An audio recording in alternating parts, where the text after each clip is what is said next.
are locked into Urban iPlayer Radio, the world's first urban podcast network. Need some real brothers critiquing the movie. Yeah, giving up the real shit. Right, man. Big. Real brothers. Yo. Whoa. Oh my goodness. Welcome. Welcome back to Two Urban Guys at the Movies, episode 3. Yo.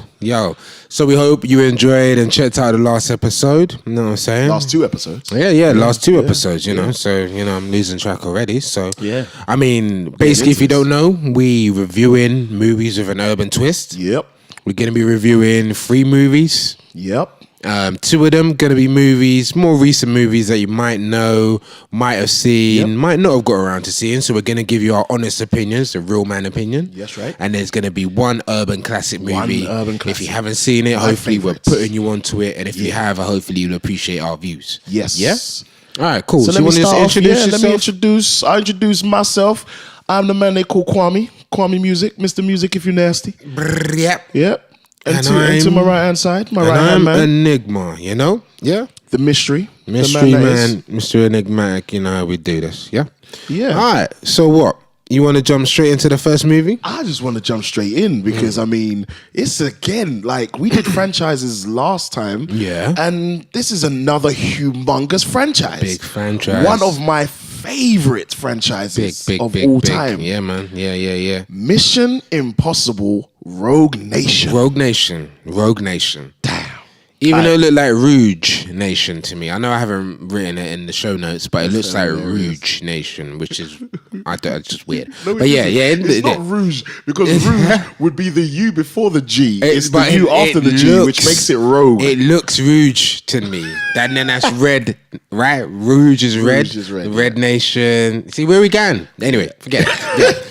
All right, Sidetrack. let me give a synopsis. Yeah, cool. Of the film. Okay, Yeah, break it down. With the IMF now disbanded, that's what does the IMF stand for again? International Mission Federation. It blatantly doesn't That's stand hilarious. for I that. just wanted to catch Wikipedia, what it stands for. The International Monetary Fund. It's not. It's not that It's either. not that. Just so you know. Once again, Google With that. the Google's your friend. on with that the IMF now disbanded and Ethan Hunt, Tom Cruise, out in the cold, a new threat called the Syndicate soon emerges. The Syndicate is a network of highly skilled operatives who are dedicated to establishing a new world order via escalating series of terrorist attacks. Sounds kind of familiar. Faced with what may be the worst, most impossible mission yet, Ethan gathers his team and joins forces with Lise. Is it Ilsa or Lisa Faust? Ilsa Faust. Okay, Ilsa Faust, who's played by Rebecca Ferguson, a disavowed British agent who may or may not be a member of this deadly rogue nation. Dude, what did you feel about this movie? Well, I'm not gonna lie, I really enjoyed it. I really enjoyed it. So Now, did I. to me, some people, I didn't like Ghost Protocol, which was Mission Impossible, the fourth one. I didn't like it as much as other people liked it. I thought it was like cool. it, No, I but- thought it was good, but I just thought it wasn't at the standard that I would like for Mission Impossible. But I thought it was a good movie. This one brought it back. I thought Tom was on point. Yeah. I thought the action was dope. I thought it was a good storyline. There was some nice set pieces. There's a really good, the opera set piece is really good. Amazing. Really good tension in the movie. I think it was good as well to see it was a different Ethan. You kind of go and saying you've seen Ethan progress through the movies. You kind of go and saying in the first one, I'm not saying he was reckless, but you know what I'm saying, he was just after his goal. He needed to do what he needed to do. But in this one, you can always see he was really trying to make sure he was thinking on not only just about himself, but more about his team as well. It felt a lot in this one. He cared a lot more. He cared a lot more. You know what I'm saying? And even with the operative, which is Ilsa Faust, played by Rebecca Ferguson, he, maybe because he wanted to get the beat, but either way, he was giving her a lot of opportunities to get out of the situation. I didn't understand that. Like, He was what trying to happened get to the his beat. wife? That's all I want to know. Well, his wife is shit. Let's just get out in the open, yeah? Let's go back to Mission Impossible 3, if you haven't seen it. And that's when his wife comes into But it. he was getting married. Like, I don't, She's shit. Oh my God, I don't She's shit. understand. You can't just write her out like that. You know, no. Think about it. In Mission Impossible 4, at the end, remember, they kind of say, oh, they'll never be able to see her again, but you can see her this one last time kind of thing. Remember Mission Impossible? Yeah, a little bit. Yeah, so she's gone. She can't come back. Yeah, okay. So now that she's out of the picture, clearly he wants the next beat. So I think that's the only reason he was kind of keeping her around. But, you know, feel you.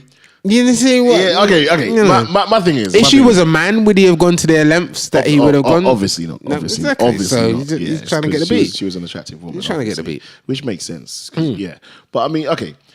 I love this movie. Yeah, I truly love this movie. I was gassed from the first few seconds. And you know what?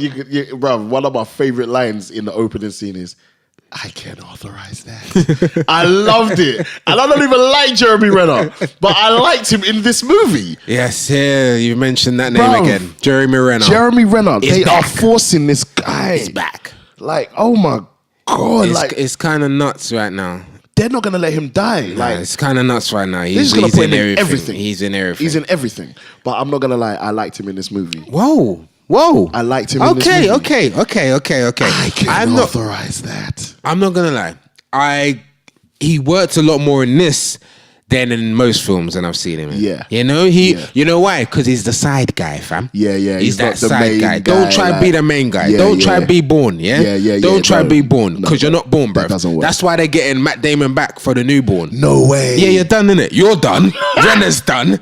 Damon back, yeah? Because that shit didn't work, bruv. You didn't work. Yeah, you didn't work. I'm sorry. We will not be needing your services we won't be anymore. needing your services So you're gone, yeah? So that's why they had to get rid of him. But I think in this one, because he's a side guy, man, don't try to take too much of the action. Yeah. He's not doing too much shit. He's all right. Yeah. I think he kind of working this still. He does. Alec Baldwin, real good in this, I think. like Alec Baldwin. He gave me some joke in that. He gave me some joke. I'm a big fan. You know what I'm saying? Yeah. Tom's... The stunt at the beginning with the plane, which Tom really done. He done that shit crazy, for real. What is wrong with this guy? Some Jackie Chan shit right there. He's insane, bro. We don't want to ruin it for you because you need to go see it if you ain't seen it. To. But he just holds on to the side of a plane. Yeah, man, it's there. He holds on to the side of a plane. It's kind of ridiculous. It looks even better in the movie. It's just it's phenomenal. Sick. It's just sick. It's just sick. Okay, I'm gonna touch on two things. Okay, there's one other kind of stunt I guess that he does that I really love. It was when he was tied up in the beginning, the time when she lets him go, when Ilsa Faust lets him go the first time, and he's tied to the big pole, and he flicks himself all the way up. Oh yeah, I was like, that's ridiculous. That's ridiculous. Like. That's so hard to do. Ethan Hunt is a motherfucker. Yeah, like I was like, so this dude is a G. Really, dude. That really. Which brings me to one question: Who do you think would win in a fight out of James Bond and Ethan Hunt? Interesting. I think James would smash him though, fam. Are you serious? I'm keeping it real. I think James Ethan would boy Bond. Nah. I think he would make Bond look like a little sideman. Like I truly think. I think Ethan would make Bond look like his younger brother. Wow. Like he would slap him and make him go get him some food Daniel from Craig's the fridge. Bond is more of a killer though. So man he really would be looking to try and murk him before he even get into the fight, bruv. Yeah, but he ready to get the gun. Ethan's skill set and skill level is much higher than Bond's. Okay, no, I hear you. I hear you. I think as good as Bond is, I don't think he touches Hunt. Don't touch? Nah. Whoa. I think Hunt would boy him. Like real talk. Like if you think about, okay, we know who Bond has been up against, yeah? But look who Hunt's been up against. Do you know what I mean? And like the shit that he's had to do, I actually think Hunt would boy Bond. No, you know what? I usually would disagree, but I kind of like that. Because I'm thinking Bond, he might not have the tricks that Ethan might have. Ethan might pull out some next tricks. I think Bond is almost limited, whereas Ethan's not. Do you know what I mean? Like Ethan can do some stuff. He can pull the masks off the face, and he don't know it's him. Bond works in the and constraints of the MI6, whereas Ethan works outside all agencies. Do you get what I'm saying? Like he is outside all agencies, including his own. That's why I think like his levels are different. So you looking forward to the new Bond, Spectre?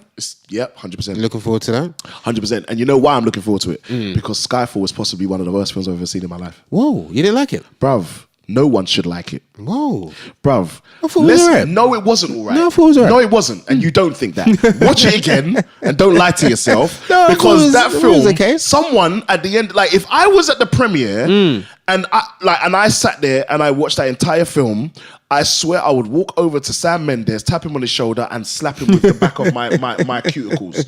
And I'll say, fam, don't ever do that again. And then they actually gave him Spectre. Wait, you know Skyfall is regarded as one of the best Bond movies. No, it's not. Yeah? That's a lie. That's a damn lie. Whoa. Why are you lying? I beg everyone Google that right now just to confirm it. Yeah, just God. confirm it, yeah? It has confirm got that one for of the me. worst. Yeah? You know what? It's one of the best reviewed, most well received. Do you know what's crazy? It's got the best Bond theme. Do you know what's crazy about it, yeah? Is because what bothers me about Skyfall, and this is what I'm thinking, everybody's so gassed on the fact that it's a James Bond and it's got great action scenes. Pay attention to the storyline and tell me if you do not see the 1,000,001 holes in that script. There's so many holes in that script and that story. It's terrible. It's like, it's so okay, if you can just watch a film and just watch it with like no thought process and just say, okay, I just want to watch a film, put it on, press play, and I don't have to think about it, then yeah, Bond, Skyfall is an amazing movie. Watch Skyfall with your brain turned on, and it's possibly one of the worst, most hole-filled movies you've ever seen. How did you feel about the storyline of Rouge Nation then? Rouge Nation. How did you feel about I thought it was dope, but you want to hear something crazy? What? I actually think it's the worst out of all 5. Wow. Yeah, as much as I love it, wow. I actually put it at the bottom of all 5. You think Ghost Protocol is better than that? Yeah. You think number 3 is better than that? Yeah. It, for me, actually, weirdly enough, goes in order. As in 1, 2, 3, 4. Wow. Yeah. Even though a lot of people agree with you by saying 4 is the worst, I liked it. Wow. No. I do actually need to watch it again. Whoa. But I really like this film. That's the funny thing. It's like I don't want to diss it because I loved it. Because I'm a massive Ethan Hunt fan. I'm a massive Mission fan. One of my problems was the villain. The villain was terrible. Do you know what I liked about this villain? Tell me. Is the fact that, especially the way this film ended, it felt like a Mission Impossible, the TV series. Okay, I get you. It really had like an old feel to it. I get you. You know, the way they shut him down. Yeah. I was like, this is sick. But didn't you think he was weak looking and ridiculous? Yeah, I think it was more about his mind though. It was all about like the things he'd set in place. I see your point though. Yeah, maybe it was the actor. You know, the actor reminded me of, remember Jumanji when the kid turns into the rat or wolf or something like that? Yeah, I do. He got the same features of that. You look like the wolf from Jumanji. He looked off key. I didn't believe him at all. He really ruined it for me. Oh, for real. And you know what upset me as well? Ving Rhames. Ving looked terrible. Let's be honest with ourselves. What do you mean? Ving Rhames looked like he ate the original Ving Rhames from Mission Impossible 1. He looks like he went and ate the original Ving Rhames. Yeah? He looked haggard. He looked out of shape. He looked old. He had bad skin. Hilarious. Everything was off with him. He looked terrible. There's a part he was running. I looked, you look too old. Like you look. Was that in the train station? See, you knew, bruv. You knew exactly what I was talking about. It's the thing. He looks. Anyone Google Mission Impossible 1 Ving Rhames, then Google Mission Impossible Rouge Nation Ving Rhames. Rogue Nation. Rogue. Google that. And you will see the difference in the man. He looked really bad. That's hilarious. Really bad. And that upset me. How Jeremy Renner going to look better in a movie than Ving Rhames? Ving's old, fam. And you got to think, like Mission 1 was 20 years ago. Damn. Well, still. I mean? So he feel like, what's he been? Like Ving he's 50 plus now. Then he's too old for this, bruv. Then he's too old. Then he needs to move over. I don't want him to get rid of him. I like Ving. I like Ving in this. I think he's needed. Yeah? Yeah, like... that connection to the old school. He's the only Negro in the lineup, and he's the only Negro that's been there from day dot. That's true. Do you know what I mean? Like, think But about he it. looked terrible. The only 2 original cast members is him and Ethan. Like, him and Tom For Cruise. real, I respect that. And look at who was been in the lineup. Okay. So you're making a very good point. So then I'm gonna put myself in the mindset of Ving Rhames. Yeah, you got to realize Mission Impossible I knew movies. you were gonna say. Mission Impossible movies don't come along that often. Yeah, maybe 2 to 3 years. What the fuck are you doing in between that period, bruv? You need to be working out from the end of shooting. Do some push-ups or something. To the next film, bruv. What are you doing? You're wasting a lot of time because there's years in between. There is. So it feels like you finish the film and you're like, fuck like it, good I'ma just 3-4 sit years. down and coach and blah blah blah, eat moolies and whatever. Nah, bruv. You need to work out so that you look passable, bruv. Because it's true. Tom Cruise is an old man himself, bruv. Yeah. 50 plus, bruv. 50 plus. But he looks like he can still do this shit. Ving's probably the same age, but true. Ving It's looks true. like. I don't know. It's true. Yeah, I know you mean, but yeah, if he you looked think about terrible, his dog. character, his character has never really needed to be an action-built character. No, Because he was he's built a in the com- first one. He he's was a built in the computer first guy. one. He was built. He was? built. He was built. But he didn't have to do any manual labor. Doesn't matter. You still need to look big when you're typing and doing your shit. Either you look big, tone, or you look skinny. It felt That's like he just couldn't decide how he wanted to look. He really looked bad in that, bruv. And then even you couldn't even drive the car. You know that bit with the car chase? You had Jeremy driving it. You like a little bitch talking about. You sound like a little bitch right now. You sound like a little bitch Like right talking now. some shit. No, do you know what though? Take That it to me slow. though, that was them trying to force Jeremy again because technically that should He have been. didn't need to be Ving's the character. Ving could have driven that by himself, bruv. Yeah. How you feel about Simon Pegg? Cool with him? Do you know what? Yeah, I love him. I think he's so necessary. But what bothers me is that if you compare Mission 1 to Mission 5, they're very different films. There's no comedy element in Mission 1 or 2 for that matter. Yeah, you're right, But as soon as they bring him in, it's like I can see. And to me, what bothers me is that's corporations getting involved. That's franchises getting involved in the fact that, we need to cater for this market. We need a comedic element to make younger people find it funny or come to watch a Mission movie. Whereas Mission doesn't need to be that. Mission is a hardcore action, espionage, spy thriller. Do you know what I mean? That's what we want it to be. We don't need the comedy element. And I'm not saying he doesn't do a good job because he does. I don't actually think anyone else could play that role better than him. He does it brilliantly. Yeah, I think he does well, man. But I just don't think he was needed. It's like I feel like they forced that character through, whereas we never needed a Benji. If we needed a Benji, we would have had it in the beginning. I mean, I guess Benji in Mission 1 was Emilio Estevez, who gets murked in the first 3 minutes of the film. Oh yeah. That was Benji. Yeah. Do you know what I'm saying? Yeah, So I understand why they tried to basically bring back that kind of character again. But for me, it's like even the way the opening scene of Mission 5 starts with him kind of bothered me because it was like, in the why are you making it and all so of much that, about a bit of a Benji? clown. Yeah. I know. Like, it's funny. To be honest, it was Yeah. like a James Bond intro for me. Yeah, it was very James Bond. It was very James Bond, didn't it? What did you think of Rebecca Ferguson? I actually liked her. Weirdly, I don't know. I found her kind of attractive. I don't know why. Yeah, I thought she was attractive. You know, she got some real good reviews off this. A lot of She people done found her one of the best things about the movie. To be fair, I can agree with that. I think I can as well. you know, because she kind of stood her own. Yeah, even though I knew that she was going to double cross him, I thought that was so painfully obvious. Yeah. Like From when she kinda did day the switch, one. I was like, come on. Yeah, we Come kinda on, saw that one come on, coming. Benji. You know she's gonna do it, mate. Pay attention, son. Yeah, Do you know what I'm saying? As yeah. soon as I saw him pull out, we did it. I was like, dude, she's gonna hit you in your head, fam. It was so obvious. Kind of yeah. obvious there. And those are the things that bothered me about this movie. Is like some things you could predict, whereas the other films, like for example, let's look at Mission 1. You didn't know that John Voight was still alive. You didn't know that he was the main baddie. You know, shit like that was dope. Do you know what I mean? And then Dougray Scott, the most emotional baddie ever in Mission Impossible 2. That was dope. And then crying for no reason. Crying But then 'cause you wasn't moving. let's talk about hands down, the best mission baddie ever. Philip Seymour Hoffman. Who's your wife? You got a wife? You got a girl? Have you got a girl? She's dead. She's dead. They're all she's dead. dead. What? Bro, That line there, yeah. the way he killed it. delivered that Killed it. character, he was the best arsehole. Oh my God. He made Watch- that movie. If you like, once again, watch that scene again. That's the one, bro. That is the one. You got a girl? Got a wife? She's dead. dead. She's She's dead. So look, let's wrap it up. Overall, what did you think? How many picks you gonna give this one? Mission Impossible Rogue Nation. When it finished, I was happy with it. I was glad. I'll give it 8. 8 picks. Yeah, I'll give it 8. Okay. I'm gonna go 7.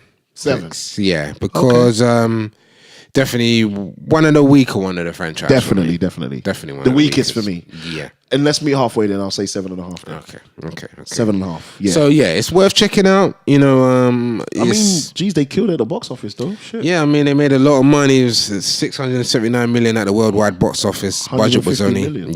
yeah. So it shows you it was a big hit. Yeah. Tom damn. Cruise has already announced they're going to be doing a Fast and Furious. They're going to be doing Mission Impossible But 6. that was a given. Yeah, That was a so given. you know, That it was made a a lot of money. So Yeah. yeah, I mean, keep on going, I keep hope doing they your never thing, stop. I Tom. hope they never stop. So yeah, check it out when you can. Mission Impossible, Rogue Nation. Rouge I Nation, knew he was going to say that. Rouge Nation.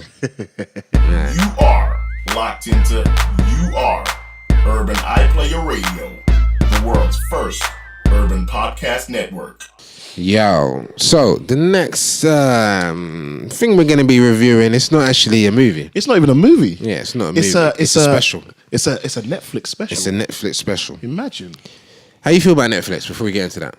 You a fan? It's an amazing. Yeah, it's a big tool. It's an amazing, new medium. Mm, It's literally revolutionized, It's doing a lot of big things. TV and Doing a film. lot of How big you things. watch TV and film. It's necessary. So this And came out. obviously, Urban iPlayer can attest to that because it's we're following almost in their footsteps. Make sure Remember you check to out check it Urban out, iPlayer. Yeah. Make sure you check out Urban iPlayer. UrbanIPlayer.com. Yeah. Oh, and obviously, let's plug our Insta and our Twitter, which is the same handle at Urban_iPlayer. iPlayer. If you didn't get that, it's Again. at Urban_iPlayer. Real You'll simple. see it on the screen as Real well. simple. Yeah, so make sure you go check us out. And like I said, And if they are listening on audio, they're not going to see it on the screen, are they? oh yes, I knew that. So yes, make sure you go check out at Urban_iPlayer. Okay. Check us out on SoundCloud and iTunes, and make sure you comment and do all that stuff. Yeah, and man. let us know how you feel about how we're doing. Definitely. And the films that we're reviewing, and give us your views on the films that we're reviewing, and tell us if you think our views are completely warped and we're chatting shit because you liked the film or you hated it or whatever. Just let us know. But yeah, let's just jump into the next one. Yeah, so this is the Netflix special, which is Chris Tucker Live. Chris Tucker Live. So it's basically I know you don't look at the booty buffoon. basically Chris Tucker returning to the stage. Well, he wasn't really known for his stand-up, but returning to the stage after a bit of crazy. hiatus. He actually wasn't. He wasn't. I mean, You're and funny, you know okay, that. no. Let's go. So Okay. Let me just get a break him down with it. let me Break it down because I think that sound gave away my feelings. Okay, but yeah, I think let's it go. did. Let's go. In this Netflix special, Chris Tucker returns to the stage he loves and showcases his mind-blowing comedic chops as he shares his experiences from childhood to the big time. Chris Tucker Live. Okay, so what did you think? Do you know what? I liked it, but it was half an hour too long. That's the honest truth. It was an hour and a half, and it shouldn't have been. No way. It should have been an hour. He stretched out jokes way too much. And it was like, dude, move on. That's how I felt. Because I liked it, but I was just like, dude, if you had condensed everything you'd written into an hour slot, I probably would have said, you know what, you smashed it. But because it was stretched out, I can't stand stretched out comedy. I'm a stand-up comedy or a black stand-up comedy connoisseur. I watch everybody. Yeah. And I really, truly wanted to love this. I liked it, but I didn't love it.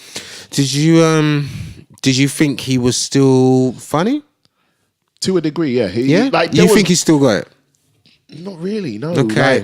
Put it this way, he's a better movie actor than he is a stand-up. Yeah, I think that definitely By far. came across. That kind of came Yeah. across, and I feel like, for real, like the first 20 minutes were kind of flat. It felt even the audience weren't really picking up, and then he kind of got into his groove. It was 100% too long. Definitely half an hour too long. Like your special don't need to be an hour and a half. It doesn't need to be an hour and a half. I really would have done it. And I know he was trying to cover a lot of stuff that's gone on, but that's kind of your own fault because you've been out of the limelight so long. You have to cover all of these things. Exactly. It seemed like it, because it's come out a few months ago, and Chris is actually going to be, I think he's got a movie coming up next year, but it doesn't seem like, I thought it was going to kickstart him coming back, but it doesn't sound like it. It doesn't sound like he's doing anything. It didn't hit. Yeah, I guess so. Let's be honest, it didn't. It's kind of, It's a funny. If you're a Chris Tucker fan, I think you can appreciate it. Look, you know the obvious jokes that he's going to do. He's going to do the Michael Jackson. Which was too long. It was too long. Thing is, it was actually funny. If was that too whole bit was shortened by half, it would have been hilarious. But he dwelt on it Way too too long. Way too long. And that's ultimately my problem with the whole thing. Like, that's all I can truly say about it is this, Chris, it was too long. Like, I would have loved it if it was shorter. It's like, I can't stress that anymore. It's like, and I can't rate it anymore because it was just too long. So because of how long it was, it's just almost like I'm on the verge of saying like I didn't like it because it was too long, and I don't want to say that. Do you know what I mean? I think Chris Tucker's for me, we've had this discussion before. I think Chris Tucker's wasted his talent. I'm gonna break it down. It's been only done 9 movies since 1995. Do you know what though? In a weird way, that's almost genius though. Because he's done 9 movies and has raked in a hell of a lot of money in just 9 movies. I mean, I beg to differ on that. Brother, in the Rush Hour films alone, He got 20 million for Rush Hour 2. I reckon he got 20 million for Rush Hour 3. That's 50 mil. I agree. On But 3 you got to movies. think. You got to think. Out of the 9 movies he's done since 95, which is 20 years. Yeah. Damn. 3 of them, listen to what I just said. Yeah. That's a long time. Yeah, that's 3 of them have been Rush Hours. So you've technically only done 6 other movies. In his defense, maybe movie making was a means to an end. Because remember there was a time where he left and went to Africa. Which he talks he about, went- yeah. And he that went joke to- was too long. Yeah. Oh, Yeah. God, Every joke we mention is too long. Yeah, too long. And like he wanted to travel the world, I guess. Like and to me, it's almost like sometimes, I mean, and I wish he probably touched on this in the stand-up, which I don't think he actually did, as to why he's been away for so long. Because he doesn't really tell you. He just talks about his tax issues. And I think because he's afraid of doing movies. I genuinely think he's afraid of tarnishing his legacy or something by doing movies. I don't like that. To me, that's arrogance. You can't do that, bro. Yeah. You can't do that. Because how do you know? Just do what you got to do and just see what happens in it. It's like, that's one of the main reasons why I've always loved Eddie. And I always bring it back to Eddie. Because Eddie, I mean, he's retired from movie making now, but the fact that there's many a movie that people try and diss him for, he says, I don't care. I just keep making movies. I don't give a shit about like what they say in reviews and stuff. Like, I make a movie because I think it's going to challenge me as an actor and as a comedian, and he'll try it and see how it goes. Why are you scared? And it's almost the same sort of arrogance that I see from Dre as well. It's like, why are you taking 15 years to bring out an album? You keep making it, and like, fuck being a perfectionist, just put the stuff out. Bottom line is, you aren't going to be the judge of your work. We are. Yeah, exactly. So what you may think is shit or old, we've never heard before. So we're not going to know whether it's old or shit. Just let us hear it. I mean, Chris, I feel like he still lives off Friday and Rush Hour. Yeah. I think he lives off 2 movies that came out a long time ago. Yeah. Do you think, okay, there's 2 sequels that have been rumored for a long time. And they're both I'm going to before ask you films, 2. innit? Yeah, They're both I'm going to ask you 2. Do you think there should be a Rush Hour 4? Do you know what? 3 was kind of terrible. Very but terrible. I just want to see another 4. I don't know why. I would watch it. Yeah, I would watch it. Do you think there should be another Friday? Yeah, I do. Wow. I do, because I just want to watch it. Even though usually I'm not a fan of franchises, but you do realize that the Friday franchise is probably one of the only black franchises there is. Yeah. Like, yeah, name another I black agree. franchise. Can't think of one. Do you know what I mean? That's like produced, written, directed. Yeah. You know what I mean? No, I 'Cause can't even think. you can't even look at, I mean, even though you got, like, say, Bad House Boys. Party? We talking about House Party? Okay, House Party. I mean, but that's older than That's Friday. older, Then. isn't Yeah, it? yeah. I know, but I get what you're. That's I get still what you're saying. going, Still, I guess, but yeah. I mean, this is the thing, bruv. I don't know if I can take seeing an overweight Chris Tucker. Yeah, you just don't want to see him flop. You just don't wanna running see him around flop. with an overweight Jackie Chan or a Ice Cube that doesn't look Yeah, I don't. like I'm Ice Cube's a curious. bit more like I'm curious him. as Like, to where that I storyline don't. will go. Yeah, like I'm like you. I'd be curious to watch it, and I'd regardless we'd watch it. Yeah. It's just I actually think it's taken too long now for you to come back. Because what's the storyline going to be? Is Smokey going to be the same type of Smokey? Then what? Man's just been on the stoop for 20 years, which is ridiculous. Hilarious. Then what you've been doing for 20 years. Then, or if it's Rush Hour, it's almost like I'm Chris was just about believable with the action anyway. I don't see how you're gonna look. You're gonna look out of shape. You're not gonna look like you're gonna be able to do the moves. I think he looked like that in Rush Hour 3, to be honest. So what's he gonna look like in Rush Hour 4? Yeah. And I think Jackie, last time I saw him, he wasn't looking too great. No, don't ever say that again. No, but I'm saying you jumped out of trees and buildings all your life. So Jackie can do whatever he wants until the day he dies. Like, Jackie Chan's old words, he's a bad father. I'm just saying what Jackie has said. So Jackie, I mean, like, I don't want to see them running around with each other.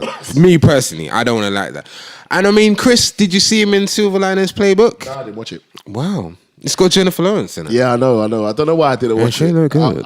I know. I want to watch it. I don't know why. But how was his role? Like, was it a big role? Small role. Small role. Small role.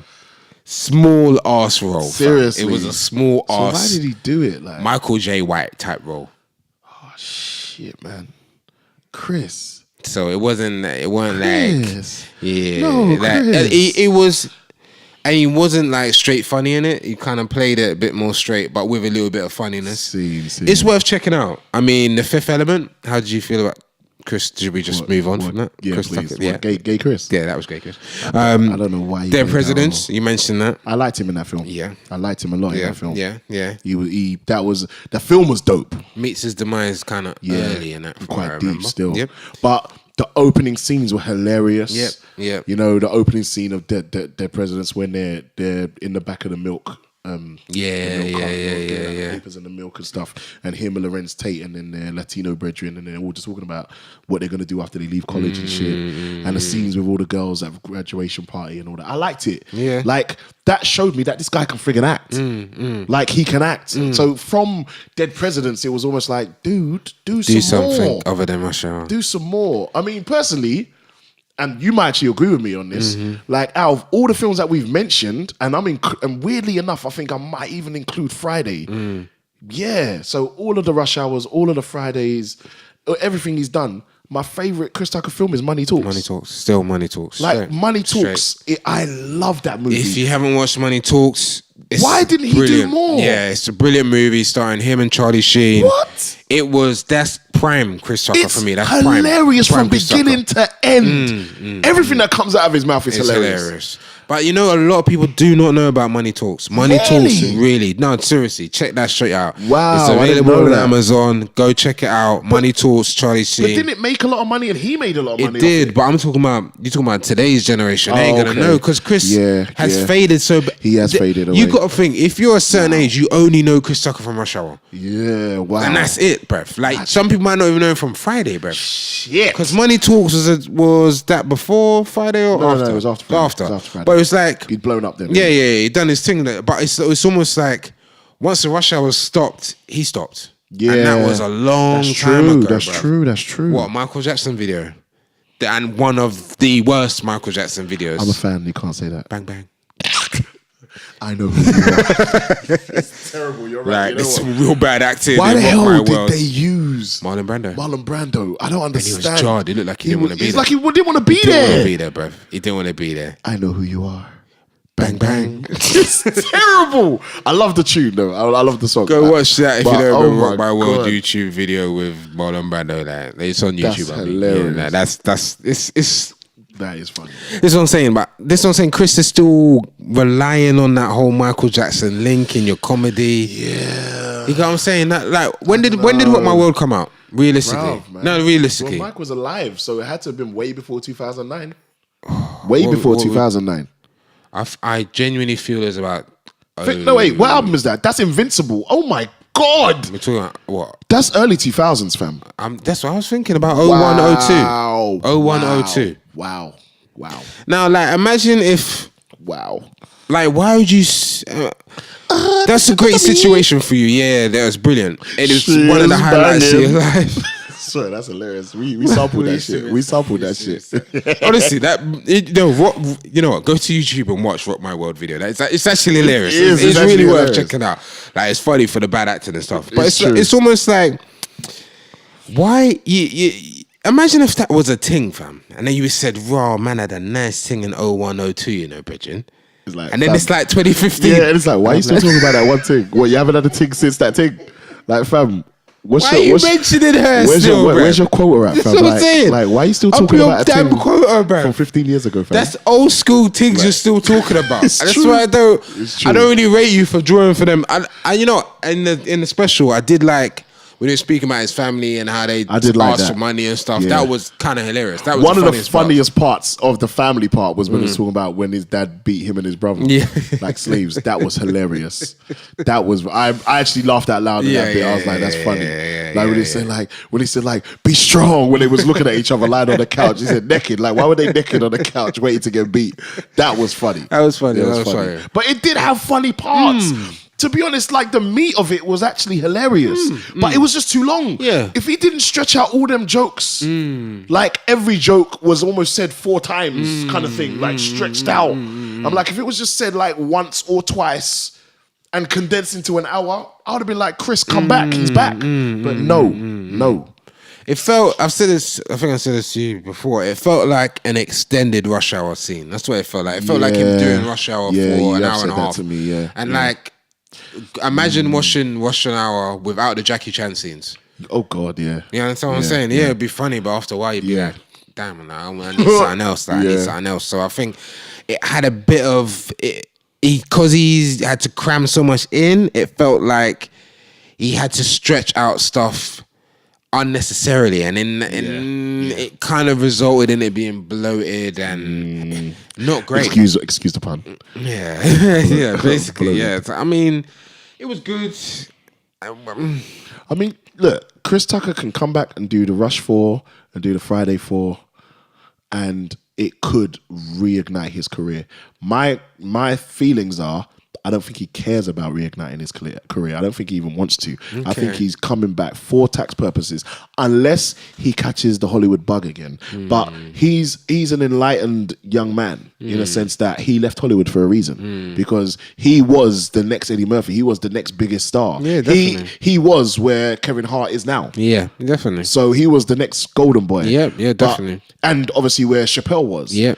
And he saw the light of what really goes on in Hollywood and basically ran away, which is, for me, is understandable. Which is why I don't think he cares about Hollywood. That's why I think he's come back for tax purposes. Wow. Same as Wesley Snipes. Wesley left Hollywood way before people even realized he actually left. Real talk. Like, Wesley felt like he had to leave. Like, Wesley left and started making movies. For Wesley. Was that? Felt like people were coming for Wesley. That's why 100%. But they were coming for him, literally. But Wesley left and started making movies in Europe way before people were even doing that. He did it before Seagal did it. Yeah, definitely. He did, and people don't even realize that. And Art of War and all that. And the most ironic thing is people think that you're making B movies and straight to DVD movies, which means you're not making no money, not realizing that you're making 10 times more than you would make in Hollywood. Because Hollywood, you're taking a fee, whereas when you come to Europe and make those films, you own the rights. So when it goes to TV and all those DVD sales, you make. You not only get your upfront fee, your percentage, you also get the ownership rights if that's the deal that you signed with your production company. And remember, Wesley owns his own production company, Amen Ra Films. Speaking of Wesley, have you seen his new TV show? Yeah, no, but my brother just came back from America and said it was plastered everywhere in New York. It seems to be doing thing, Player, man. Innit? The Player is set in Las Vegas. I'm a humongous fan of Wesley. Stars one of the dudes from Strike Back, which That's is a what show my brother which was was on telling me Sky as One. well. Yeah. So it's definitely worth checking out from the looks of the trailer. If you ain't seen it, go to YouTube now. I say check out The Player. I'm gonna check it I don't out, think it's got a UK provider yet that's going to be showing it, but if it does, we'll let you know, because we're big fans of Wesley here. Big I think he fans. killed it in Expendables 3. Which is great, that's great the way comeback. you come back. Yeah, bro. that's how you come back. That's how you come back. Wesley's one of those underrated actors, man. Yeah. Really, like he Like, he really not just like, this is what another thing is like about people that don't know about Wesley. It's like Wesley, he's known as an action star, but Wesley is actually an actor. Yeah, definitely. That dude can act. New Jack City? Come on, fam. Come on, man. Even you can talk about Jungle Fever. You can talk about Mo Better Mo Better Blues. Blues. You can talk about, do you know what I mean? This guy can act. Do you know what I mean? If we're gonna go back to the original action film, Passenger 57, like, don't sleep on Always Wesley. bet on black. Always bet on black. Simple as that. Wesley. Simple as that. So I mean, if Chris came back like Wesley now, if Chris came back like that, then that's how you come back.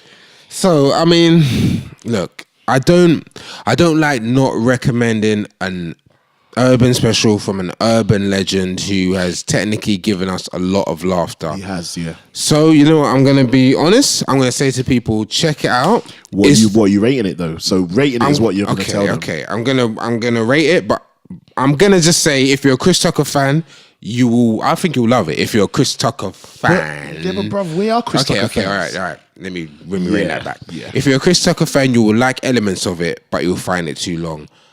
Yeah. Okay, I'm gonna be a bit harsh. 4.5 picks. I was gonna say 5. Okay. So well, it's about right then. Yeah, it's about right. It's about right. Because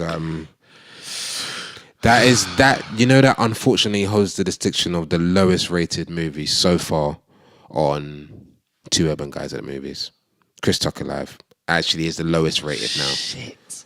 So that's 5 picks. Wow. So we're gonna have to come across a worse movie. Wait, what did we review? It was Rogue Nation and Chris Tucker Live. Yeah. I mean, out of all of our shows, I know what we should call it. Yeah. Rogue Tucker Live. That's what we should call this episode. Because it's just rogue, isn't it? He's rogue. Yeah, it's just okay. We're gonna decide that that's the title, and yeah, it's kind of that's the thing, yo. It felt anticlimactic watching that shit. Yeah. Right? It was good, but you wanted more, and then you almost wanted less. You kind of got saying you wanted less running time. I think you just and more material. You hit the nail on the head there. So yeah, so check it out, man. Yeah. Check it out. Go check it out, and then please let us know what you thought about Chris Tucker Live. Right, and then follow us at the Insta, on the Twitter, at @urban_iPlayer. You know the handle. All right. You are locked into Urban iPlayer Radio, the world's first urban podcast network. Yo, so obviously moving on now, and it's time. my favorite part of the show. My favorite part of the show. Yeah, man. Urban Classic Movie Review. This is when we review urban classic from the 90s, early 2000s. Yeah. This particular movie, one of the biggest classics out there for urban movies. Man. I think it came out in 1999, am I correct? 99, yep. So, coming up to that 20th year anniversary, but yeah, this... It's 15. It just, right, yeah, I mean, it's past 15 years. Yeah, that's what I'm saying. So it's coming up to it. So, I mean, it's definitely one of them classics, and... Boy, bruv, I'm not gonna lie to you. Honest truth, I watched it today. Wow. And again, it was like watching it for the first time. And I've rinsed this movie. Yeah. Okay, let me just jump straight in and give you the synopsis. Okay. And the film we're which talking about is The Best Man. Yes. The Best Man. Help me come babysit these motherfuckers. I love this shit. The Best Man. Right, let me just give you the synopsis of this movie. All right. After writing a soon-to-be best-selling novel, writer and committed bachelor Harper Stewart, played by Taye Diggs, attempts to hide the fact that his saucy new book is loosely based on the lives and loves of his tight-knit group of friends. Harper is set to be the best man at his friend Lance's wedding, played by Morris Chestnut. And all his friends will be in attendance. When an advanced copy of the book makes its way into the hands of his ex-flame, Jordan Armstrong, played by Nia Long, Harper attempts to keep it under wraps. So, The Best Man, definitely one of the movies that when you look back, had the creme de la creme of urban movie stars. Yes, 100%. Taye Diggs. Yeah, 100%. How do you feel about him? Yep. Done his thing. Yep. Morris Chestnut. 100%. Done his thing. Ricky from Boys in the Hood. Nia Long. Oh my God. Every young brother and non-brother had a thing for Nia Long. Yeah, she was great. just the one. And to see her 15 years later, to see that she hasn't even aged a friggin' bit is unbelievable. Ridiculous. Like, she is amazing. Terrence Howard, Mr. Empire. Terrence Howard is the reason why this film is so good. Yeah. That's the honest truth. It's a breakout film. His character is probably the best character in the whole film. Like Quentin, and he plays it really Quentin well. Spivey. He plays it really well. He's got actually some of the best lines in this film as well. 100%. Plus the beautiful Saina Lathan. Yeah. Oh goodness. You know what's weird though? I don't think she looked that good in it. No, I was gonna say that too. I was gonna say Put that. it straight there. This is like her It's worst, the worst looking film, movie, and she's beautiful. Yeah, she's a beautiful woman. That's Like, I had to put that in that first yeah. book because I was gonna say she didn't look great in this one. Yeah, I feel you. like that. So I mean, watching it again because we both watched it recently. I think you watched it. You watched said it today. I watched it literally this week because it's been years. This is one of them classics we used to rinse back in the day. Yeah. Watching it again, just in case people ain't seen it, just break it down a bit more. What happens during the film? So they said he wrote a book about his friends, trying to keep it under wraps. Basically, he wrote a book that was apparently loosely based on his friends' antics while they was at college together. Yeah, and basically, it was very true to life in terms of most of his friends that are in the book have read the book and they could all relate to the people who was their characters basically, and they knew that he was writing about them, even though he tried to style it out and embellish it and elaborate on some characters or whatnot. But which is basically, bad mind, brethren. I don't know why I did it. Like, imagine that, bro. There's a scene, obviously, because I watched it today and I was watching. There's a scene, the scene after he gets punched up by Lance, and then he goes to Jordan's house at Nia Long, and then he basically tries to blame her, saying nobody would have known, they would have been married. He was like, they would have been in marital bliss before the book was supposed to come out, but you wanted to get a preview copy because you wanted to get the exclusive. Tried to put it on It's her. like, don't try and blame her. That's when she slaps him and she goes, "Ooh," and then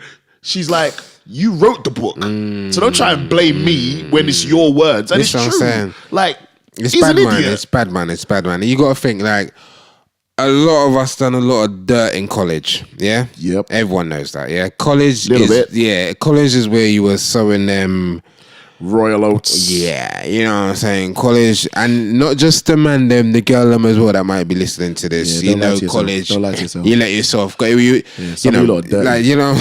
Somebody don't need about 17 showers, like right now. Still Secondary dirty school from had 20 years finished. ago. So you get into that college. I know how the US had college a bit older, but you know what I'm saying? That college time, that uni time. Imagine if someone had written a book about your Dude, exploits imagine. during that age period, just that age period. I'm not gonna lie, I kind of would have loved to read. You'd love the to book. read it, but then there'd be a lot of front street. Front street, just in case you don't know, is when somebody exposes something about you that is not supposed to be exposed. And not for everybody's ears. Yeah, so you're fronting their information to the whole street. That's the easiest way for me to put it. Yeah. So it's almost like the book was one big front street for the whole clique. Yeah. So this is the thing. He was already, I thought, bad man and a dickhead for doing that. Don't you think if he had maybe approached Morris Chestnut's character earlier, he could have dissolved this whole shit? It's because he tried to ride it out and be even more of a bitch. It was the fact, and not tell anyone. You know what? It wouldn't even. Here's the most ironic thing that I only realized this time round watching it, even though I've rinsed the film and I never realized. If you pay attention to the scene when Morris Chestnut's character actually realizes that he slept with his soon-to-be wife, that's not actually how it was written in the book. Because what he actually reads is that he didn't sleep with her in the book, but he read into it because basically what he did, and if you realize when Taye Diggs' character is having a conversation with Nia Long's character when they're out shopping for gifts for them, and then she's basically, when she realizes that he slept with Mia, it's like she's unraveling how he wrote it, because basically he changed things around where all he did was move around. Yeah, so he was like, okay, so she was like, oh, I'm Kendall and she is the other girl, but we never slept together, but we only did this together. And then basically she realized that he changed the names and then swapped the characteristics around and the things that actually happened between them around. So that's what made her realize, oh, so you're saying we did this, but I know we didn't do this, and that's supposed to be me. So that means you must have done it with her, which is how she put it together, which is what Lance did, which is Morris Chestnut's character. And the only reason he even came to that conclusion was because this dickhead, Harper Stewart, Taye Diggs' character, kept on trying to hide the book from him. Hide the book. If he didn't try and keep hiding the book from him, he probably would never read into it. Yeah. He probably would have read the book and would have just been like, okay, cool. Whatever. But because he noticed that every time the book's here and the book, and he's always like looking for the book and where's the book and trying to stop him from reading it. He made him realize he knew there was something what's in the book that this dude's trying to stop me from seeing or reading. So that's why he went to the bathroom and read the book, finished it or whatever, and was like, this motherfucker. Do you know what I mean? You know what I liked though? You know what I liked? Which I didn't realize as well until I ran and watched it again. I kind of realized before, but I like how he didn't actually say the words that I slept, your best man slept with your wife to be, basically. He didn't actually say it to one of the final scenes in the movie. Like the whole movie, there was, even with the scenes of him sexing her, there was never, no one ever actually said it out loud. It was such a secret, but elephant in the room. You kind of get what I'm saying? That everyone knew. Yeah, that was dope actually. That's what I loved. It was well directed. Malcolm D. Lee. Spike Lee's cousin. Yeah, his cousin or his nephew. I'm thinking, no, his cousin. Yeah. So like that was, and I think they drew out the secret behind the whole thing really well directed there. Because even when Jordan, Nia Long's character, even speaks to Mia, Monica Calhoun, even then, she actually does say that they had a moment. She says it was, because she does tell you that they slept together. Yeah, basically. Because she does say, okay, it was as loving and as endearing as a forehead kiss. But then she doesn't. But she doesn't actually say the words. You're right. She doesn't actually ever say the words.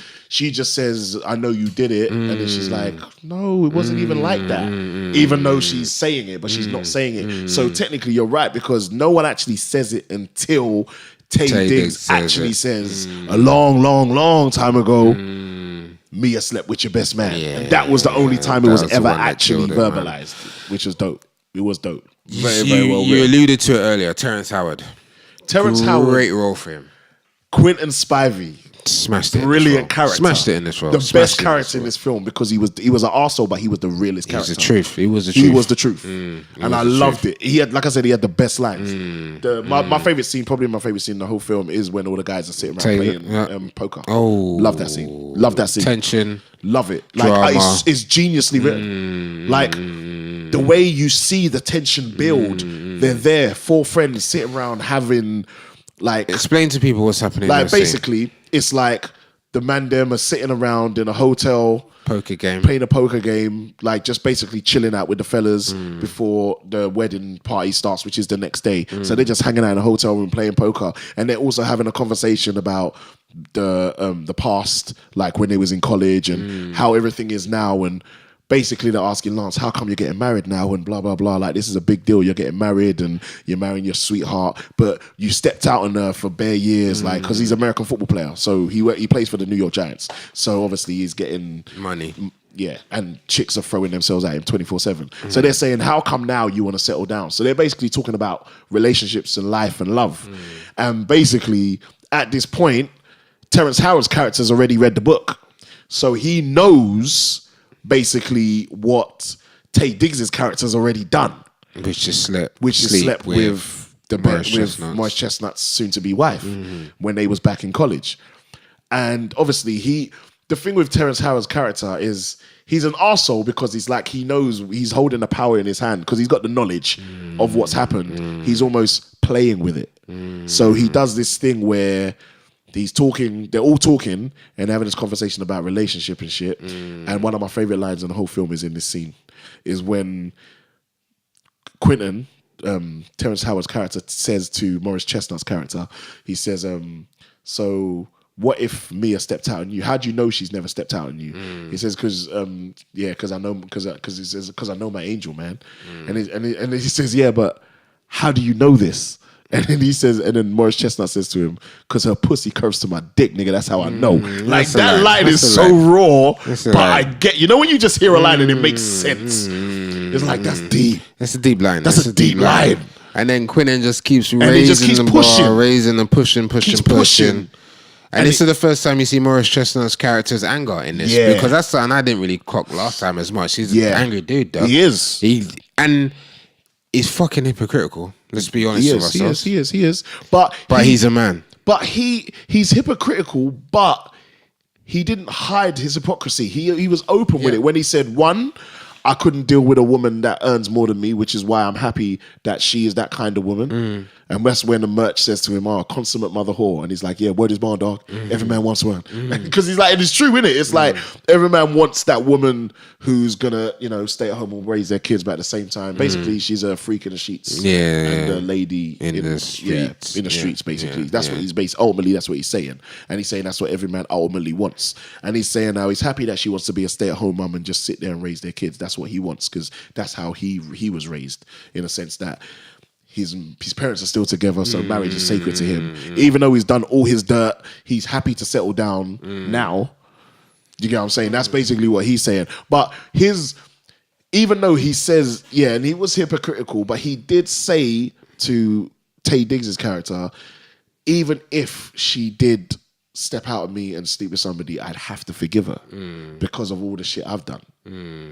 Even though when it came to it, he wilded out. Yeah. But ultimately, he did forgive her, and he forgave him because he went ahead. He got married. He did. Ultimately, he went through with it, but he was the typical man about it. And obviously, I'm a man, but he was a bit too. How mans could sleep with 20 girls, but if your one man sleeps with one man, you lose your mind, and that kind of happens. And you know what is? I think it was a good representation, not just of urban black men, but just maybe men in general. That's kind of how we feel. We're very possessive over our women type of thing, and if that type of thing happens, but I thought it was a bit overkill. To be fair, I thought it was overkill. You nearly pushed man off the ledge. But do you know why though?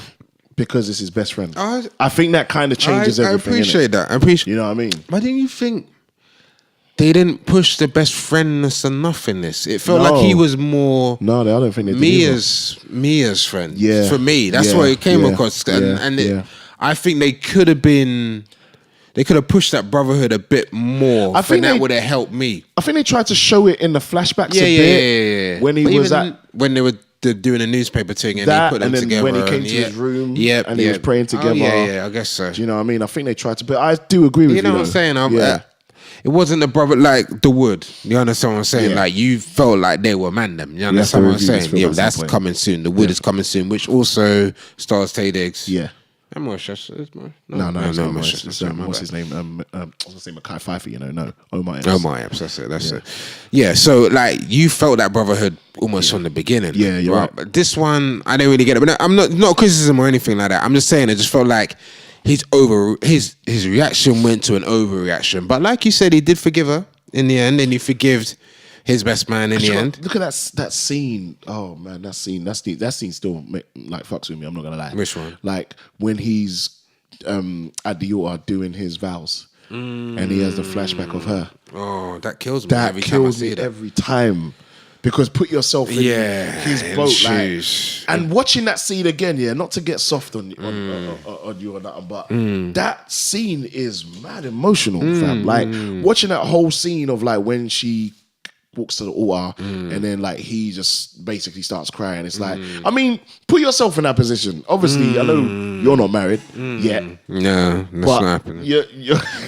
But you might be close to it. Do you think like in being in that position, like not necessarily being the guy that your wife has just cheated on you, you have to deal with it. I'm not even talking about that. I'm just talking about the fact that you're at the altar and you're seeing your wife for the first time. Kind of thing. Do you think you would react like how he reacted? In terms of, I think you're a bitch if you do that. Really? You think you're a bitch if you cry at the altar? No. You can bust a tear, but I think like breaking down and talking like this, I wish.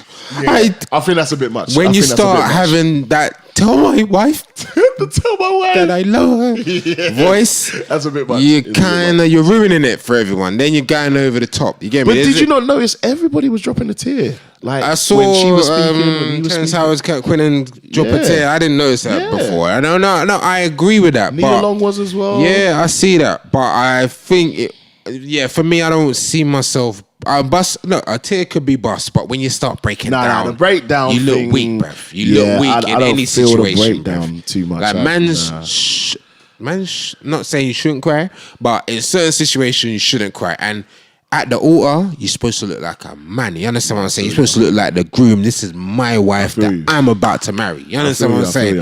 Why are you breaking down for? I feel you. What's going to happen when shit hit the fan? You're going to break down again, No, but isn't it a different type of breakdown? Okay, forget the breakdown because I think that's it's a breakdown of joy, I guess. And that's what I'm saying. It's like you got to think, I mean, I guess it depends on how you see your wife or how long you've been with your wife or whatever. And it's the accumulation of everything you've done over the years. Emotions, like you're thinking, like we're finally here, and it also depends on how sacred you find marriage. That's also what's part of it. I think after watching Best Man, a lot of people got forced into marriage when that shit first came out because that shit made you think. Best Man started a lot of shit. Electric slide, bruv. Before the Best Man, no one did electric slides at weddings. This is the thing. I had forgotten. I'm not gonna lie. I had forgotten the last scene. Yeah. Yep. And the fact that the electric slide and candy is so synonymous now with urban culture in general. I don't think people realize that's where it came from. That's where it came from. If you do not know, you know the song when in the club when Candy comes on by Cameo and everyone does the electric slide. It's because of the Best Man. It didn't happen before then. No, because let's be honest. Some people don't realize that. It didn't happen before then. I don't think people realize that. That's real. Like I think people think that it was just a done thing at weddings. No, it was only the done thing at weddings after the Best Man came out. Exactly. The dance had always been there. The electric slide is an old dance, from the 70s. Do you get what I'm saying? But it was like it was never synonymous with that tune, and it was never synonymous with weddings. No, now. You cannot go to a black wedding and not do electric slide at some point. 100%. If you go to a black wedding and you don't do electric slide, it wasn't a black wedding. Yeah, real talk. I haven't been to a black wedding and not done the electric slide. You can't. You can just about go to a rave. I was just about to say that. And not do electric slide. Just sort of thing. And that, Best Man, if it gave us anything, it gave us that. I was in Ibiza this year. We did the electric slide in Ibiza, fam. It's worldwide. It's worldwide, fam. Worldwide, and that's because of the Best Man. That's because of the Best Man. And that's the thing. Some people don't realize the impact that certain movies that we're gonna be reviewing and that we review have on our culture, yo. Yeah, like, black culture, like seriously, like black culture. It always starts from somewhere. Yeah, it's affected the world, and it's funny how people do and have forgotten where certain things stem from. Do you know what I mean? That's what I'm saying. Do you think this is the best? We're going to review some more rom-coms. Yeah, bruv, I've told you this before. Rom-com. Is this the best urban rom-com ever? Hands down. No, hands down. Yeah? And you know what's crazy about it? It's like Brown Sugar is one of my favorites as well. Like it's like on par with this. Yeah. Like I think I've probably put. It's hard. Maybe all four of them are like equally my favorites. Okay. Whereas Best Man, Love and Basketball, The Wood, and Brown Sugar. Okay. Do all of them star Taye Diggs? Just about. Shit, no, 3 out of 4. Taye Diggs was really killing it then. Well, back then, yeah, he was. Just side note, did you watch The Best Man Holiday, the sequel? Yeah, I did. Is it good? I haven't seen it. Even 10 times more emotional than that. Serious? Yeah. Like, but is it... Tell me. I love it. I love it. Okay, I love it. But I know a lot of people hate it. A lot. But I've heard a lot of bad things about it. Girls love it. Women love it. But dudes hate it because it's too emotional. Okay. And I understand that. But for me, it's not even a rom-com. It's a drama. Yeah. But rom-com's actually my favorite film genre. I've told you this. I told you that. Rom-coms and suspense thrillers. But rom-coms are above it. Reason being is because for me, I've never known a film genre that can reinvent itself and tell the same story a million different ways. Yeah, okay. And I think it's the most inventive film genre out there. And I like the way you can tell a love story a million different ways. So you're gonna give is it the award for the best rom-com? Hands down. Is the Best Man. Yeah. So we're gonna be reviewing a lot more movies, and some of them are gonna be rom-coms. So we're gonna hold that one at the top, and let's see if anything can beat the Best Man. I don't think it will. I don't really think it will. But we ain't thought about everything yet. Let's just leave that shit open. Yeah. We might think of one. Yeah, we might. But this is what it's all about, because we're gonna go through some classics for you. Seriously. Definitely. But bruv, I can't believe it. It's the end of another show. The end of cheese, man. Another show. I love doing this shit, man. Yeah, man. Yeah. I hope, we've given you fair reviews of these movies. Yeah. And please go check them out. Like, obviously, we reviewed Mission Impossible Rogue Nation. Yep. Go check it out. It's probably coming on Blu-ray quite soon, I guess. It's only just left the cinema a little while ago. Yep. Great movie to see in the cinema on the big screen. Definitely was amazing to see. Chris Tucker Live on Netflix. Definitely. Yeah, if you're a Chris Tucker fan, go see it. Check out. You might like it. I mean, what did we give Rogue Nation? We gave it 8, right? No, 7. 7.5. 7.5. Chris was 7.5 about 4. picks. We gave Chris Tucker Live 4.5. 5. Yeah. And the best man? Best man, 100% 10. Yeah, 10 picks. That's a full comb, fam. 100% full classic. Comb. I love it. I will watch it again, like in the next 100%. Honestly, if you ain't watched it, people, please, once you finish listening to this, go to Amazon or somewhere. It's available. It's so necessary. Buy it. It's worth being in your collection. 100%. It's Blu-rays out there as well, so you can go get that. Where can people find us? Where can people drop their comments? Where if they want to holler at us, interact? We're good? On Insta at urban_iPlayer. Yep. And we're on Twitter at urban_iPlayer. So make simple. sure you click on, you follow us, you comment, you like. Like I said, I always say this, we are one of the most funniest, most informative Instas that you can follow. We have a lot of information on there, on what we do, on general information, and we just have a good time on our Insta. There's a lot of funny posts that we put up. So follow us. I guarantee you're going to catch a lot of joke if you follow our Insta. Like literally every day or every other day, you're gonna see some comedy up there. It's just funny. So yeah, make sure you follow us. And that's how you're also gonna find out when the next Two Urban Guys of the Movies episode is gonna be dropping as well. So keep your eyes out on that. Episode 4 next, isn't it? Remember that. All right, cool, man. So this is Enigma. We've turned from a trilogy into a franchise. There you go. It's Enigma. I'm signing off. And this is Kwame. I'm signing off. Peace. That's it. Peace. You are locked into Urban iPlayer Radio, the world's first urban podcast network.